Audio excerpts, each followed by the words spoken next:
Welcome to She Says with your host, Stephanie Regalado. She Says guests share stories from their challenges to successes and, most importantly, the journey of womanhood woven alongside the collaboration of sisterhood. From self, love, friends and family, to hot topics, career, and worldviews, Stephanie and her guests discuss matters with utmost openness and honesty. So let's hear what she says. Here's Stephanie. Hello, welcome to She Says. Sorry for the delay. We were waiting for a few technical things to be figured out. I realize that maybe no one even realizes that because you'll be watching this a little later. I'm really excited to have a friend of mine and a colleague, a professional colleague, Meg Demandon of Demand Results. Thanks for joining me today. Thank you for having me, Stephanie. We're going to dive right in. I want to say a big thank you to my best friend in the whole wide world, Jennifer Evans, for hosting a magnificent show with her daughter Maddie last week. There was a race to beat some of my numbers and views, so if you want her to topple me out of the seat, keep watching that video. That was last Thursday's show. I was out of town with my kiddos on a little rendezvous for spring break, so it was really nice to have that taken care of. So one of the first times that you and I interacted with one another was at a Leadership Lights the Way gala for Leadership Spokane. Do you remember this? Yes. I was sitting behind you, and then you saw me, and you kind of gave me a big hug and told me it was so good to see me. And I was like, I'm going to play along with this. I knew Phil for quite a while before in all of his work, but you and I hadn't really met each other. I swore you were somebody else who I'd met one time. I was like, I don't know this woman, but she's super friendly, and I'm going to run with it. So I gave you a big hug back, and was like, you too. And then you sent me a message not long afterwards saying, I realized it was like completely weird. I was like, I thought you were somebody else. But then we've become fast friends since then. Oh my gosh. It was kind of like a no. Extraordinary. Mm-hmm. It was so quick, that zap of knowing like a sister you could trust and admire and respect, and just you're so real. And you're so raw. I love that you can accept yourself that way, and with that, accept everyone else around you, which are my favorite kinds of people. So it's been a pleasure. We are kind of that same level. Yeah, I like that. Definitely. Yeah. I'm not better than anyone else, not under anyone else, and same with everyone around us. So we I kind of put our pants on the same way. At least I do. Yeah. I don't know. It depends. Yeah. You never know. Depends on the days. It's one of those fat days when you lay find on yourself. the bed. Yeah. And I don't think we're alone on that either. But I'm going to kick right in to, I'm very curious what it's like living in Spokane and being married to a black man. And what is it like to be in an interracial relationship in our lovely town of Spokane? Well, that is an interesting subject, and some people don't feel like it's a big deal. And I've talked to other people who are interracial couples, and they don't. So, one of my friends that I just talked to, she said she's never had an issue with it at all. And for the most part, we don't exactly, but there was an incident right before we got married. We got a social media troll that came on to Philip's page and completely blasted, some pretty vulgar language, using the N-word, using white women, and that, just that relationship. So that was interesting. Yeah. And Philip, for the first time we had to deal with it as a couple, he just immediately kind of discarded it because he said, well, I've had to deal with that all my life. Yeah. And I was like, well, I haven't this publicly. I said, a lot of people ask me what it's like and if there's any issues, and if people are like, there's no racism these days, right? Oh, right, yeah. Mm-hmm. And so I said, why don't we use this as a teachable moment? So we left it up there. And unfortunately, fortunately, we have great friends, and they kind of stood up for us and came back with comments, and then they became the point of attack for that person. It was a fake profile from somebody who had made it, and so it was just somebody who was behind their keyboard kind of blasting us. Yeah. So that was definitely an introduction to that. But, for the most part in Spokane, we've gotten treated differently at some restaurants where we feel like it might be that. We're not sure, but for the most part, it's been okay, but you know, you always kind of wonder, and there's crazy people out there, and we don't know if we're a target sometimes or not. So. I know, it's a strange thing, because I wouldn't think about it necessarily. And when you're in it, you're not thinking about it because you're in love with this person and this human and the things that they do for you and in the world. Absolutely. And so there's not a whole lot of, if you're spending your time looking around wondering, then it just kind of defeats the whole. You have to be aware of your surroundings because it's not uncommon. There was 2 attacks in the last couple of years that were specifically not here in Spokane, but around nationally, that there were some people that were attacked for being a biracial couple. So it happens still. Yeah. So it's definitely not something that we're constantly like, you know, looking around going, who's looking at us? But we have to be aware. And so. Oh. Yeah. Gosh. So the other big thing, it's funny because it's not funny at all, but you had written me earlier this week. We had this planned and on the schedule for quite some time to talk about something else that has fallen through, and we'll get to that in a minute. That you wondered if I wanted to cancel our show, which broke my heart in so many different ways because of things that have come out in, an article in the Inlander that kicked it off about Philip's past relationships and some domestic violence accusations and that. And we're not necessarily going to dig into that too much, but you as a couple and you as a wife who loves this man, you guys were married this summer, correct? We were married in August. In August. So fairly fresh marriage. What was that like for you to be involved when there's so much of all of this was being tried in the court of public opinion? And there's not only just the lack of control, but it's just like this wildfire that eats everybody up. It was, it definitely is. And it's taken us back, and it's taken me back from some of my relationships, and it's had me wonder what people are wondering. But I've had people reach out saying kind of the craziest things, really. But Philip and I's relationship is number one, strong. I mean, we have such a different relationship. And we're best friends. I mean, that's part of what's come. We've gotten even closer, obviously, out of this. And dealing with a child suicide in November, soon after we got married. So it's been an interesting trial of our marriage. I mean, it could either make or break us. And for sure, all of this is definitely making us a lot stronger. Well, and there were things that were leaking out before the Inlander article because there was a fake profile on a dating site. Yeah. And I know this firsthand because we had to reach out to you, too, because people start wondering if you guys are okay because it's all Philip's pictures. Yeah. And he's actively reaching out to people that you know. Yeah, my friends reach out to me too. Your friends, and your friends are saying, hey, what's going on here? And then there are a few other things that were happening. So it has been quite a wild ride. It's an interesting time. I mean, obviously he's been out in the public. He's definitely not. It's a question if he's a public figure or not. But he's come from like 3 years ago not even having a Facebook profile to really getting involved in the community and really having a passion for this community and trying to do so many good things in this community. And he's come on the scene. I tease him because he was anti-Facebook, and then all of a sudden he was kind of in this Facebook junkie.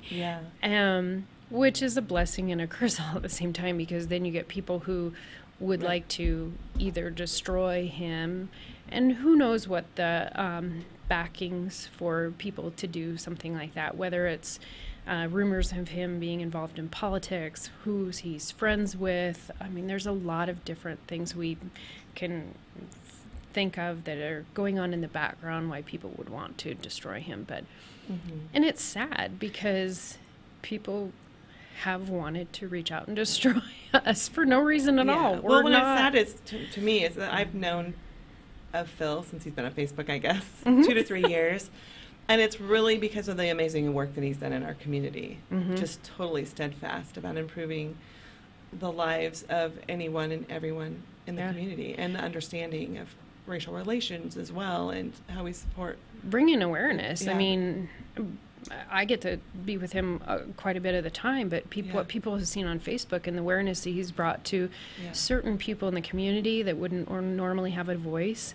I looked through his Facebook for the past year, and just all the shout outs, all of the local businesses that he tries to frequent and give them as much notoriety as they can, and he tries to do as much as he can.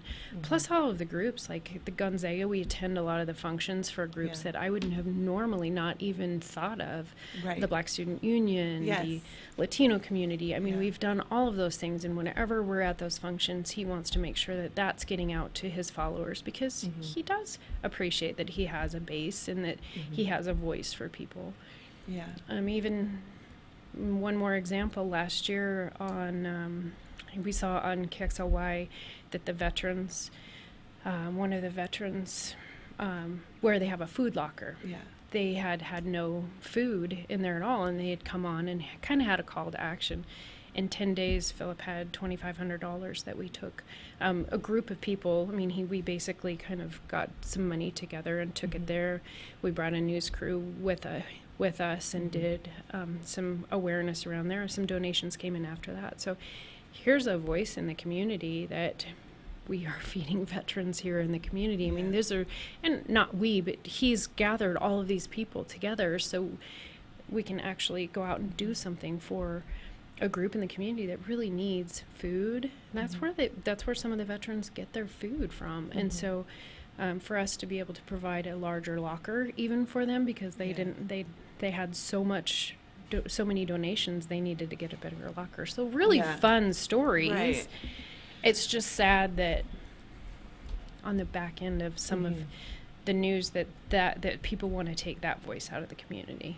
And that's the saddest part for me to watch. Well, and then because of your connection to him, he's your husband, you've received, and that's what the event that we were going to talk about today, which is really exciting, we aren't going to talk about because the people that you were in the group with did not want to work with you. Yeah, that was the sad part. I was planning an event for the community, and it's possible that I'm going to still do it later on. But the people that I was involved with, I didn't even call me, but reached out, sent me an email and a text saying that they don't want me out in the community talking about that event. This isn't even an event that they had been that involved with planning. I had planned the majority of it. And they had kind of just said, we would like you to give us all the information and take everything over. And I was just so disappointed, because these are women in the community who say they're for women, but they were just trying to tear down a woman who didn't have anything to do with the previous scenarios. Myself, I am trying to do the best I can for this community. I care a lot about this community, and so that was my way to give back, and it's on pause for now. Well, and you had we were talking before we started about women who want to empower other women, but sometimes that doesn't translate into all spaces. Because that was disempowering for them to say, okay, we don't want you to be a part of this any longer, give it all to us. And we don't want to talk to you about it. We don't want to hear your side of the situation. We don't want to know about anything. We just want to basically cut you off. So that was, sad.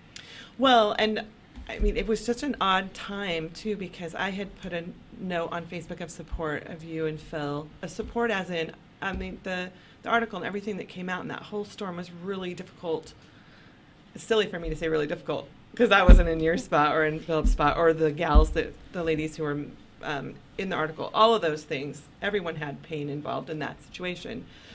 But I wanted to make sure, because what is the point from that? I don't know if it's to destroy. Are you guys supposed to like fold up shop and move away? Are you supposed to, I don't know, when your job suddenly starts becoming at risk? And my job then became at risk for the mere comment of saying, I've appreciated the work that you've done in our community, and I look forward to continuing looking forward. And apparently that was received very poorly, and that was very sad. You got caught in a storm that was our storm, but all of a sudden it became everybody else's storm. Anybody who was even associated with us had to kind of pull back. And we were, I mean, we basically kind of were like, okay, everybody. Yeah, you did. Yeah. Okay. And then, and that's what I wonder, what the end game for whoever they are. I could talk about they. Yeah. But anybody who would like to tear us down, I mean, what is the end game? Yeah. We're going to take a quick break. Okay. Just realized I've gone over, of course. Okay. And then we'll dive right back in. Okay. So we'll be right back in just about a minute and a half. Welcome to Tom Sawyer Country Coffee. Tom Sawyer Country Coffee only roasts the finest organic coffee for our signature blends. Enjoy a cup at our coffee shop and local businesses and organizations across the region. I'm Tom Sawyer, and we choose the Pacific Northwest.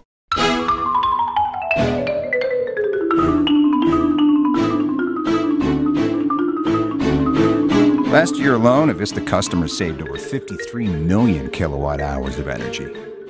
Enough to power more than 4,000 homes for an entire year. Way to save, everyone. Way to save. Find your way to save at avistautilities.com. What? You haven't been to the library lately? Stop in today and see that the library is more than books. Spokane County Library District facilities feature on-site technology, including Wi-Fi, computers, and printers, as well as free use of meeting rooms. The Library District offers events and programs for all ages, from story times to career development and employer classes to Social Security workshops. Our staff is well trained and happy to help. Find out more about your library at scld.org. Welcome back to She Says. I have Meg Demand from Demand Results on my show today. A good friend of mine, one of the pillars and rising pillars in our community, really, alongside your husband, Philip Tyler. And we're just discussing lots of different things. Really left off with groups of women empowering one another, and sometimes how that isn't translated for all women in all circumstances, which is difficult. I can imagine that. And there were actually the one woman who was Kate, who's one of our council members, was kind of on the forefront of saying, I believe the accusations of these women, and then I also have to believe Meg. And you're not really saying anything to believe or not to believe. I don't know what it was. Yeah, it was interesting. I didn't know what she wanted to believe because she was believing stuff that wasn't heard firsthand. I hadn't spoke with her. Right, and that was a good observation. And these people making comments, it was strictly based on someone's report. And there is really no way of knowing where all the pieces were pulled, how they were pulled together. You don't want to question the journalist's integrity, I guess, because we're all in fear of that right now with fake news, etc. But it is interesting to wonder how quotes are pulled. Are they quoted in a first-hand interview right then and there in real time, or are they extracted from documentation from 30 years ago or 20 years ago? And that's what's got me thinking, because I've heard that fake news and all of that kind of stuff, and I have a lot of friends who are reporters and things like that, and I've wanted to protect that as well. But this has been a different view of that, because I'm not sure exactly where some of these stories have come from, if they've come from direct quotes, if they've come from public record, if they've come from somebody who may have been paid for their story, if they've come from, a long time ago. I'm not sure. And so when I read a story, I think of it a little bit differently. Instead of all of a sudden going straight to, I believe this or I believe that. Right. Maybe that may have been a belief 30 years ago, but it's really, I read the press differently now. Yeah. Because I'm gotten caught in the middle of a wildfire that took off, and no one really wants to know the real story. Yeah. Well, and that's interesting you said, because I just remembered we had a murder in our family 7 years ago, and I've never been more upset or more disgusted or felt more out of control than during that time. And it was how the news moved so swiftly with little bits and pieces. And there was one time where one of the TV reporters was in a hotel room, like had it reenacted, where there was a lamp tipped over and a blanket that he even picked up and put his hole through a hole that where they had reported that there was a blanket that had been put over our family member's head before she was shot in the head. And even my own mother, who knows the family member, called and said that she didn't know all these things and that her bedroom looked a little, my mom, of course, makes this comment about, it's odd that her bedroom looked like a hotel room. Like, well, that wasn't her bedroom. And that wasn't the blanket with a hole in it. And that wasn't the lamp. And the father of my children was, for a while, tried in the court of public opinion because he was mentioned as a potential. He was dating. Oh, wow. What's my stepdaughter's mom. And we've all been together and lived life together for 12 years. Her daughter was 12 at the time and had all been part of the same, part of family. So it was really hard to see that. And then for people to reach out to me, it was really interesting to find out who was reaching out because they cared and who was reaching out to dig for information. The story. Mm-hmm.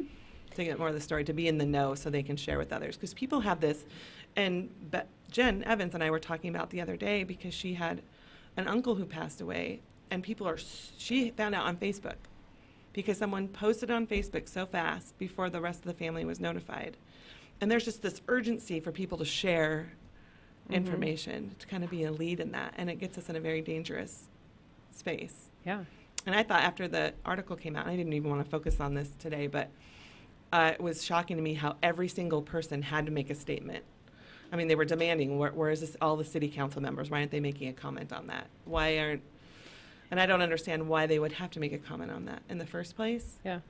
Because there are so many other stories that come out, speculated stories or whatever, or accusations that come out in the news, and they're not requesting all entities, public entities, make comments about it and form opinions about it.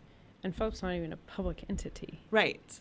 Which is where we kind of wondered, where's this coming from and why him? He's not a public official. Right. It was definitely interesting on why people were doing what they were doing and asking what they were doing. Yeah. And I refer a little bit back to your recent show with Jacqueline Porter, which was really interesting. And I think she did a great job of showing the definitions of what domestic violence is. Yeah. And really pointing out that you can have a domestic violence 4th degree assault for somebody who has punched somebody in the face. So that's the one extreme, to the other extreme of a roommate throwing a piece of spaghetti on somebody. Mm-hmm. It's the same charge. And so people don't really want to know the whole story. They don't want to know the spectrum. They just want to slap a label on it. Well, and like Jacqueline said, she broke it into 4 quadrants. Yeah. And the one quadrant seems to be where everyone sits, is just the idea, a cultural idea of domestic violence. So when we hear that, it has certain triggers in our minds, and that's where we stay. Mm-hmm. And it's true about news things too. We read a piece of news, and that stays with us. Not often are people following the story all the way out to have the corrections come back. Or we have people that have worked close to Bozzy Media who were accused of not necessarily molesting, but kind of molesting their babysitter, who was also a family member, and they lost their kids for 2 years over that. And no one is coming out. It's been over 2 years now, and they got their kids back, and there were no charges ultimately. Everything was dropped over time. But they were tried in the court of opinion. Public opinion. They lost everything. And anybody could be in that spot on a day-to-day basis. I mean, we've had a lot of people come forward to us who are people who said, that could have been me. And it's scared a lot of people. Yeah. And it's scary because with the Me Too movement and all of that, it's easy for people to jump on board. There's a Me Too and there's a pile on. And the pile on is the scariest part, because those people who are saying that, but their story isn't really true, it really negates the whole reason behind the Me Too movement. Power of it. Mm-hmm. Yeah, and that's the very scary part about it, because if you could ever back that, back it Yeah. up and expose that, then it just negates everything that the Me Too movement is doing. And that's an incredible movement. And Yeah. Philip came out for me on that. I mean, that was his part, is trying to help bring awareness to it. And he did. Mm-hmm. He got more hits on that video than his Rise Up video. Mm-hmm. Than the Me Too movement has in Spokane. Right. I mean, so, and nothing has been proven. I mean, and it wasn't even a Me Too thing with him. Right. I mean, we just got thrown into that whole part of it. But here's a guy who brought more involvement to it. And now all of a sudden is just forced right out the back door. Mm-hmm. Why?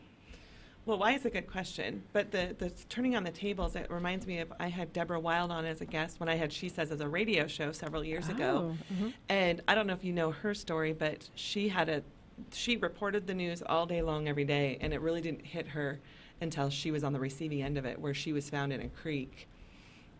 She had driven her car off the road and into a creek down the back hill of Spokane. What is that? Anyway. And when they tested her blood, they found alcohol in it, and she said that she had been drinking the day before, but there was the speculation that she was either raging the night before or had gotten up and had consumed all sorts of alcohol. Mm-hmm. But that's what she said. It was the most heartbreaking thing, because she stood for so many people for so long and shared stories. But it was also, it opened her eyes to some of the things that she was reporting on. That's the news is a race these days, and you're not always going to get it spot on the first time. That's where I really honor when people want to not release details right away about particular things, even in school shootings and such, because it doesn't take much at all to start the wildfire off on the wrong path. And it's scary because it can destroy lives.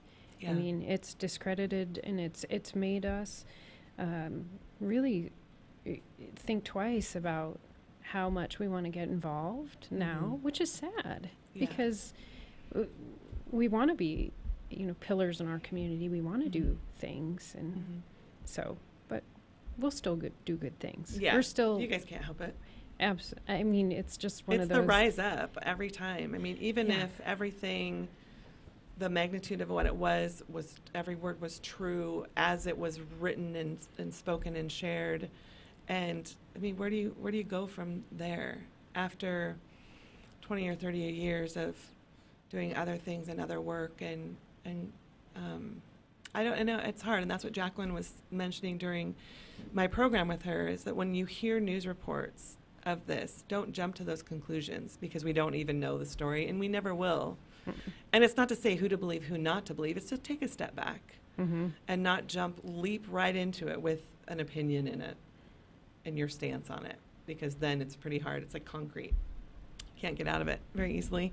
Yeah. So I know we have to wrap up pretty soon, which is sad, because I want to talk to you about so many other things as well. But where do you go from here? Do you guys are just a slow?